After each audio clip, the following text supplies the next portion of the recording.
Hi, this is Janelle, the relationship coach behind The Successful Invisible. And I felt this was a very important topic to cover in the Unlearning series. It's around the content that we consume and how it's impacting us in other areas of our lives. Specifically, I'm referring to things I've noticed when working with my coaching clients. Many times, and this goes for my clients that are men and women, we'll be in a coaching session and it will come up that they have been listening to a certain podcaster or content creator or etc. What I have found to be the common denominator, doesn't matter who has said this in a session, is that, and we all do this as humans, is that the content that they're consuming or listening to oftentimes is something that's going to feed their ego, not help them grow. And I am guilty of this as well. Every human is. We like to hear content that is in alignment with our current beliefs, right? However, this is where the self-awareness has to start. Are we listening and consuming that content? In this case, for my coaching clients, a lot of times it's podcasts, that is in direct opposition to our growth or where we're trying to get to. So let's take a step back and go through these questions. Question 1. What content do I primarily consume or listen to in terms of relationships? List the names of the podcasts, the topics, etc. Question 2.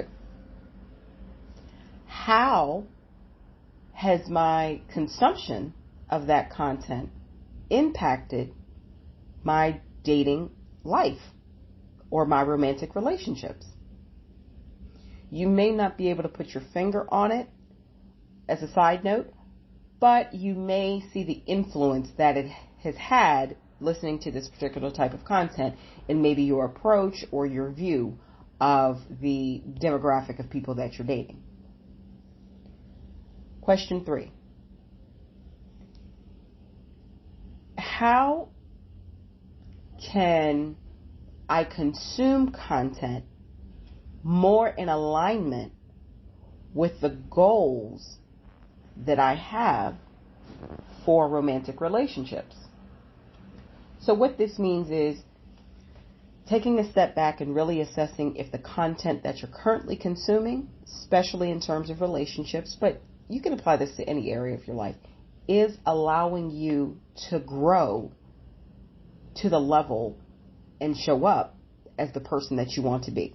So, for example, if you are a woman that is listening to a lot of toxic content around men, it's likely not helping you do the self-work and self-reflection that you need to do in order to attract the partner that you say you want.